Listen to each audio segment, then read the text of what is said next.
जय हिंद। मैं नदी हूँ, ना रोक मुझे। सामर्थ्य नहीं है तेरे में कि रोक सके तू बेग मेरा। तो राह मेरा तूने मोड़ दिया और वीराने में छोड़ दिया। अब खतरे हैं मेरा अस्तित्व पड़ा तो देख रहे हो मौन खड़ा। मैं फिर एक दिन आऊँगी और सब बहा ले जाऊँगी। मैं नदी हूँ, ना रोक मुझे। तो आज भारत के नदी तंत्र में दक्षिण भारत के नदी तंत्र के बारे में पढ़ना है। क्योंकि उत्तर भारत के नदी तंत्र 3 था: सिंधु नदी तंत्र, गंगा नदी तंत्र और ब्रह्मपुत्र नदी तंत्र। तो ये तीनों बता दिए हैं। अगर इसे पढ़ना होगा तो इसका लिंक हम डिस्क्रिप्शन बॉक्स में दे देंगे। और आज पढ़ रहे हैं दक्षिण भारत के नदी तंत्र। दक्षिण भारत के नदी तंत्र को प्रायद्वीपीय भारत के नदी तंत्र भी कहा जाता है। इसे 2 भागों में बांटा गया है। एक वो नदी जो अरब सागर में गिरे और एक वो नदी जो बंगाल के खाड़ी में गिरे। तो चलिए देखते हैं पहले बंगाल के खाड़ी में गिरने वाली नदी कौन कौन है। तो दक्षिण भारत की नदियों में या प्रायद्वीपीय नदियों में गोदावरी नदी जो बंगाल के खाड़ी में गिरती है वो सबसे लंबी नदी है। दक्षिण भारत की नदी में सबसे लंबी नदी गोदावरी नदी है। देखते हैं, गोदावरी नदी है जो जिसका उद्गम महाराष्ट्र में त्र्यंबकेश्वर से है। महाराष्ट्र के त्र्यंबकेश्वर से, और यह महाराष्ट्र, तेलंगाना, छत्तीसगढ़ होते हुए आंध्र प्रदेश होते हुए जाकर के बंगाल के खाड़ी में डेल्टा बनाती है। गिरते समय बंगाल के खाड़ी में गिरने वाली अधिकतर नदियां डेल्टा ही बनाती हैं। तो गोदावरी कहाँ कहाँ से गई? त्र्यंबकेश्वर महाराष्ट्र से निकली और तेलंगाना, छत्तीसगढ़, आंध्र प्रदेश होते हुए बंगाल के खाड़ी में गिर गई। इसकी लंबाई 1465 किलोमीटर है, जो दक्षिण भारत में सबसे लंबी नदी है।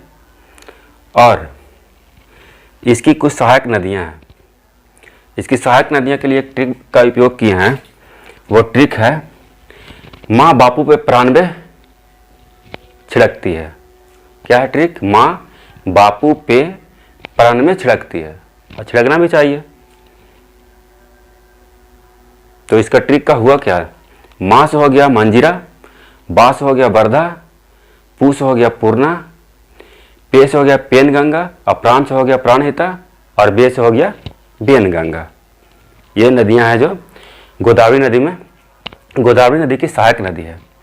और इसमें देखिए कुछ नदी है जो बाएं तट से आके मिलती है और कुछ नदी है जो दाहिने तट से आके मिलती है। सर बाएं तट और दाएं तट समझा दीजिए, हमको नहीं आ रहा है, भुला गए थोड़ा। देखिए ठीक है, बाएं तट और दाएं तट के समझने का एकदम एक आसान तरीका है कि नदी जिस ओर बह रही है उस ओर फेस करके खड़ा हो जाएंगे।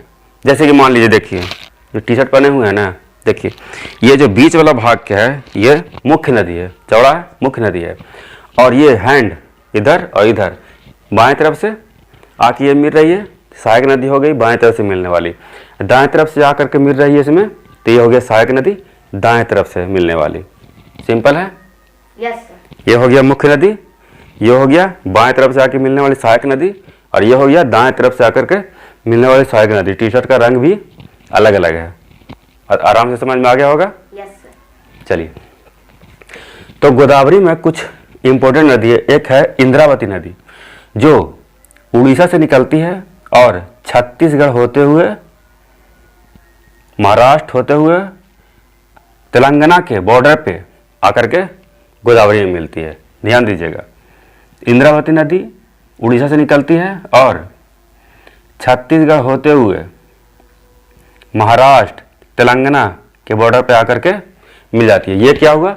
बाएं तरफ से आकर के मिलने वाली नदी हुई। ठीक है। एक है प्राणहिता, ये भी बाएं तरफ से गोदावरी में आके मिलती है, और ये महाराष्ट्र से ही निकलती है और आकर के तेलंगाना में जाकर के मिल जाती है गोदावरी में। एक हो गया मंजीरा है जो महाराष्ट्र से ही निकलती है, और ये दाएं तरफ से मिलने वाली नदी है। देखिए दाएं तरफ से मिल रही है, नीचे से। तो मंजीरा यहाँ से निकली और ये महाराष्ट्र, तेलंगाना होते हुए तेलंगाना में जाकर के गोदावरी में मिल जाती है। ठीक है। तो ये हो गया गोदावरी नदी तंत्र। इसके बाद देख लेते हैं एक कृष्णा नदी तंत्र है। कृष्णा नदी निकलती कहाँ से है? तो देखिए महाराष्ट्र के महाबलेश्वर से। तो महाबलेश्वर से निकलती है और महाराष्ट्र, कर्नाटका, तेलंगाना होते हुए आंध्र प्रदेश में जाकर के डेल्टा बना के गिरती है। और कृष्णा नदी है जो पंछी के पंजे आकार का डेल्टा बनाती है, पंछी के पंजे आकार का डेल्टा। ऐसा ही डेल्टा एक नदी है मिसिसिपी मिसौरी जो यूएसए में है, उत्तरी अमेरिका में, वो भी पक्षी के पंजे आकार का डेल्टा बनाती है। और ये भारत में एक कृष्णा नदी है, ये भी पंछी के पंजे आकार का डेल्टा बनाती है। तो कौन कौन से राज्य से होकर गुजरती है? तो महाराष्ट्र, कर्नाटका, तेलंगाना, आंध्र प्रदेश होकर के जाके गिर जाती है। इसमें मिलने वाली कुछ सहायक नदियों को देख लेते हैं। तो उसके लिए एक ट्रिक बनाए हैं, तुमको शमशान घाट जाना है। सर वो शमशान घाट नहीं, भीमा घाट है। ओहो, हाँ भीमा घाट है जी, भीमा घाट। तुमको भीमा घाट जाना है। तू से हो गया तुंगभद्रा, मुँह से हो गया मूसी, को से हो गया कोयना, और भीमा से हो गया भीमा नदी का ही नाम है, और घाट से हो गया एक घाट प्रभा नाम है नदी का। वो क्या कृष्णा की सहायक नदी? तुमको भीमा घाट जाना है, एक्स्ट्रा लगा दी है याद रखने के लिए। तो तू से हो गया तुंगभद्रा, मुँह से हो गया मूसी, को से हो गया कोयना, भीमा से भीमा, और घाट से घाट प्रभा। अब देख लेते हैं कुछ नदी का जो बाएं तट और दाएं तट। तो बाएं तट ऊपर से हो गया बाएं तट, तो बाएं तट से मूसी नदी एक मिलती है। इसमें मूसी नदी है जो तेलंगाना से निकलती है और तेलंगाना और आंध्र प्रदेश के बॉर्डर के पास मिल जाती है कृष्णा नदी में, मूसी नदी। इसी नदी के किनारे हैदराबाद शहर बसा हुआ है, ये भी याद रखिएगा। और एक भीमा नदी है, ये भी बाएं तट से आकर के मिलती है कृष्णा नदी में, और ये महाराष्ट्र से निकलती है और कर्नाटका होते हुए तेलंगाना के बॉर्डर के पास, कर्नाटका तेलंगाना के बॉर्डर के पास कृष्णा नदी में मिल जाती है। कौन? भीमा। और एक है तुंगभद्रा जो देखिए दाएं तट से मिलने वाली नदी है, और ये कर्नाटका से निकलती है और कर्नाटका तेलंगाना होते हुए आंध्र प्रदेश में तेलंगाना के बॉर्डर के पास जाकर के मिल जाती है कृष्णा से। कहाँ से? तो कर्नाटका से निकली और कर्नाटका होते हुए तेलंगाना होते हुए आंध्र प्रदेश में आई, फिर आंध्र प्रदेश होते हुए फिर तेलंगाना के बॉर्डर पे जाकर के कृष्णा नदी में मिल जाती है, दाएं तरफ से मिलने वाली नदी है। और कृष्णा नदी की लंबाई 1400 किलोमीटर है। देखिए कृष्णा और भीमा, तो कृष्ण और भीम ऐसे ही संबंधित है, तो ऐसे ही भी याद रहेगा भीमा नदी किससे संबंधित है? कृष्णा से। और कृष्णा नदी पर एक नागा अर्जुन सागर बांध बनाया गया है, तो कृष्ण और अर्जुन ऐसे ही दोनों संबंधित हैं, तो भी याद रहेगा कि नागार्जुन सागर बांध किस पे है? तो कृष्णा नदी पे है। हालांकि बांध के लिए हम एक वीडियो और बनाएंगे, कौन कौन सा बांध कौन कौन सी नदी पर है, इसके लिए अगला वीडियो में बनाएंगे। अभी कुछ कुछ प्रमुख है जो बता दे रहे हैं। इसके बाद आइए, इसके बाद आ गया कावेरी नदी।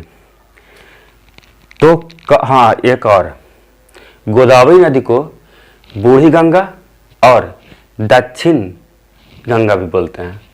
गोदावरी नदी को बूढ़ी गंगा और दक्षिणी गंगा भी बोलते हैं। कावेरी नदी को दक्षिण भारत की गंगा बोलते हैं। तो कावेरी को दक्षिण भारत की गंगा और गोदावरी को दक्षिण की गंगा, दोनों में अंतर है, दक्षिण की गंगा और दक्षिण भारत की गंगा। कावेरी निकलती कहाँ से है? तो कर्नाटका से ब्रह्मगिरी पहाड़ी से निकलती है। ये ब्रह्मगिरी पहाड़ी से निकली और कर्नाटका होते हुए तमिलनाडु में जाकर के बंगाल की खाड़ी में गिर जाती है। दो ही राज्य अफवाह क्षेत्र है, कर्नाटका और तमिलनाडु। कावेरी कुछ सहायक नदियां के देख लेते हैं। तो बाएं तट से एक आती है हेमावती नदी। हेमावती कर्नाटक से ही निकली और कर्नाटक में ही आकर के यहाँ मिल गई हेमावती, ठीक है। और एक आती है भवानी नदी, वो दाएं तरफ से आके मिलती है।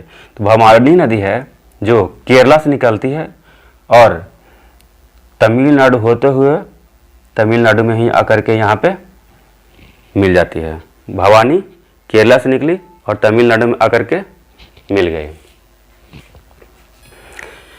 एक नदी है बैगई, वैगई है जो तमिलनाडु से ही निकलती है और तमिलनाडु के पास पाक की खाड़ी में जाके गिरती है, पाक की खाड़ी।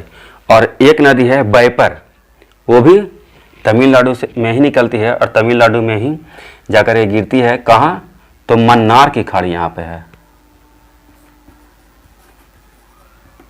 मन्नार की खाड़ी में बैपर नाम है। और एक है ताम्रपर्णी नदी, ताम्रपर्णी नदी भी तमिलनाडु में से ही निकलती है, वहीं जाके मन्नार की खाड़ी में जाके गिरती है। ये हो गया इधर। और कुछ यहाँ है, देखिए गंगा नदी जब फरक्का बैराज के पास दो भागों में बट गई थी, एक पद्मा और एक हुगली, तो हुगली की एक सहायक नदी है दामोदर नदी। दामोदर नदी है जो छोटा नागपुर पठार से निकलती है और झारखंड होते हुए पश्चिम बंगाल में जाकर के दामोदर नदी में मिल जाती है। यही दामोदर नदी पे दामोदर घाटी परियोजना, जो भारत के पहला बहुउद्देशीय परियोजना होता है। देखिए बहुउद्देशीय परियोजना का मतलब है ना कि कोई परियोजना है उसका उद्देश्य एक से अधिक हो, जैसे कि इससे सिंचाई के लिए व्यवस्था हो जाता है, पानी पीने का भी व्यवस्था हो जाता है, बिजली उत्पादन के लिए व्यवस्था होता है। कितना? एक से अनेक हो ना उद्देश्य, उसी को बोलते हैं बहुउद्देशीय परियोजना। और ये दामोदर घाटी परियोजना है जो अमेरिका के टेनेंसी वैली घाटी परियोजना पर आधारित है।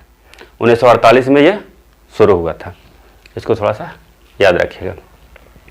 उसके बाद एक स्वर्ण रेखा नदी है, स्वर्ण रेखा नदी है, वो भी छोटा नागपुर के पठार के में रांची के पठार है, वहीं से निकलती है और झारखंड होते हुए पश्चिम बंगाल और उड़ीसा होते हुए जाकर के बंगाल की खाड़ी में अपना जल गिराती है, स्वर्ण रेखा। इसी नदी के किनारे जमदेशपुर शहर झारखंड में, जमदेशपुर जिसे टाटा भी कहते हैं। इसके बाद एक बैतरनी नदी है, बैतरनी नदी है जो उड़ीसा से ही निकलती है और उड़ीसा में बहते हुए जाकर के बंगाल की खाड़ी में गिर जाती है। और यहीं पर एक है ब्राह्मणी नदी, वो भी छोटा नागपुर के पठार से निकलती है और ये दोनों के बीच में जाकर के अपना जल गिरा देती है। ये भी ध्यान रखें, ब्राह्मणी नदी। उसके बाद महानदी है, महानदी की लंबाई 900 किलोमीटर है, कावेरी नदी की लंबाई 800 किलोमीटर है। महानदी अमरकंटक के पठार में एक सिहावा चोटी है, वहीं से निकलती है और उत्तर की ओर पहले बहती है, सिहावा श्रेणी से निकल करके उत्तर की ओर बहती है, उसके बाद दक्षिण पूर्व के होते होते जाकर के उड़ीसा में बंगाल की खाड़ी में जाकर के मिल जाती है। और महानदी पर ही भारत का सबसे बड़ा बांध हीराकुंड बांध स्थित है। इसकी कुछ सहायक नदियां देख लेते हैं। तो एक ईब नदी है जो छत्तीसगढ़ से निकलती है और उड़ीसा में ही आकर के मिल जाती है, ईब नदी। एक जोक नदी है जो उड़ीसा से निकलती है और जाकर के छत्तीसगढ़ में मिल जाती है। और एक तेल नदी है जो छत्तीसगढ़ से निकलती है और उड़ीसा होते हुए उड़ीसा में जाकर के मिल जाती है। तेल नदी के बारे में एक बार बीपीएससी में क्वेश्चन आया था तेल नदी के बारे में, ध्यान रखिएगा इसको। सर तो तेल तो लगाने वाला तेल की नदी बहता पूरा तेल? तेल नाम है नदी का, तेल में नदी बहता नहीं है, तेल नाम है। तो ये लगभग प्रमुख नदी जो बंगाल की खाड़ी में गिरती है उसके बारे में हम कुछ चर्चा कर चुके हैं। ऐसे तो नदी बहुत है लेकिन ये प्रमुख है। अब इसके बाद देख लेते हैं अरब सागर में गिरने वाली नदी। तो अरब सागर में गिरने वाली नदी से पहले एक नदी देखिए लूनी। लूनी नदी है, यहाँ से निकलती है, कहाँ? अजमेर, राजस्थान में अजमेर से अरावली श्रेणी से। अरावली पर्वत है जो विश्व के सबसे पुराने पर्वतों में से एक है, अरावली पर्वत। और अरावली पर्वत है जो 4 राज्यों में फैला हुआ है, गुजरात, राजस्थान, हरियाणा और दिल्ली। इसको ध्यान रखेंगे थोड़ा सा। तो अजमेर से निकलती अरावली पर्वत से लूनी नदी और राजस्थान होते हुए गुजरात में जाकर के कच्छ के रण में विलुप्त हो जाती है। लूनी नदी अरावली से निकली और कच्छ के रण में जाकर के विलुप्त हो गई। लूनी नदी पे भी सवाल पूछा है बीपीएससी में कि वह कौन सा नदी है जिसका निचली सतह में खारे जल और ऊपरी सतह में मीठा जल का पानी बहता है। तो ये लूनी नदी है उसकी ऊपरी सतह पे मीठे जल के पानी और निचली सतह खारे जल होता है। ध्यान रखिएगा, ऊपरी सतह पे मीठे जल और निचली सतह में खारे जल, यही नदी है। इसके बाद एक है साबरमती। साबरमती नदी ये भी है जो अरावली से ही निकलती है, धेवार जगह के नाम है, वहाँ से निकलती है और राजस्थान होते हुए यह खंबात की खाड़ी में जाके गिरती है। देखिए यहाँ पे कच्छ की खाड़ी है और खंबात की खाड़ी है, ये दोनों में थोड़ा सा कभी कभी कन्फ्यूजन हो जाता है कि कौन ऊपर है कौन नीचे है। तो सीधा सा इसको याद रखने का है कि का खा हम लोग पढ़ते हैं शुरू में, तो पहले का आता है, उसके बाद नीचे आएंगे तो खा आएगा। तो पहले का कच्छ की खाड़ी और उसके बाद खा खंबात की खाड़ी, ठीक है। तो खंबात की खाड़ी में गिरती है साबरमती नदी। साबरमती नदी के किनारे ही गांधीनगर है और अहमदाबाद भी है, साबरमती के ही किनारे। साबरमती गांधी जी से रिलेटेड है, साबरमती का लाल तूने कर दिया कमाल, ठीक है।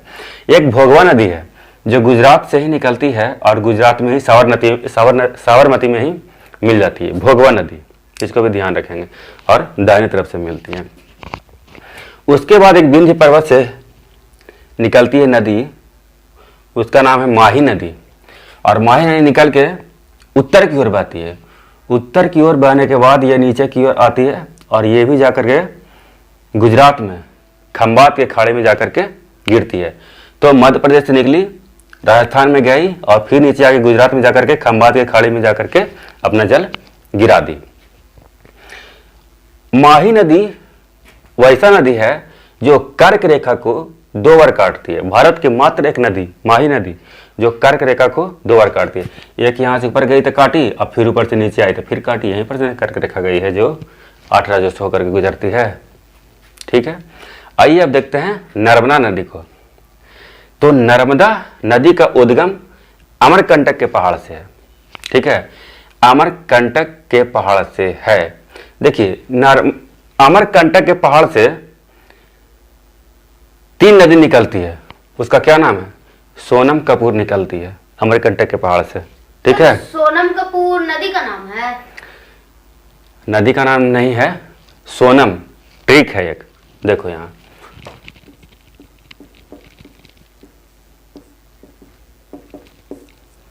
सर टेढ़ा लिख रहे हैं, देखो ना, सो से हो गया सोन, न से हो गया नर्मदा और मा से हो गया महानदी। ये 3 नदी अमरकंटक के पहाड़ से ही निकलती है।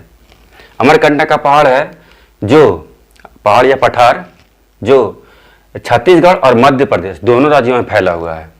तो इसको ध्यान रखेंगे, 3 नदी अमरकंटक के पठार से निकलती है, उसका नाम है सोनम, सोन, नर्मदा और महानदी।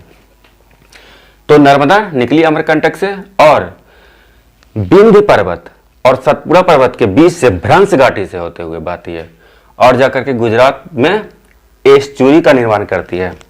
एस्चुरी देखिए, एस्चुरी मतलब होता है कि नदी बही पठारी क्षेत्र में और डायरेक्ट जाकर के सागर में गिर गई, डायरेक्ट जल, क्योंकि इसका ढलान ज़्यादा होता है, स्पीड ज़्यादा होता है, तो जो गाद लाता है जो मुहाने पर रुकता नहीं है, पूरा लेते हुए गाद लेते हुए जाकर के समुद्र में गिरा देती है, इसलिए एस्चुरी बोलते हैं इसको, डायरेक्ट गिर जाती है।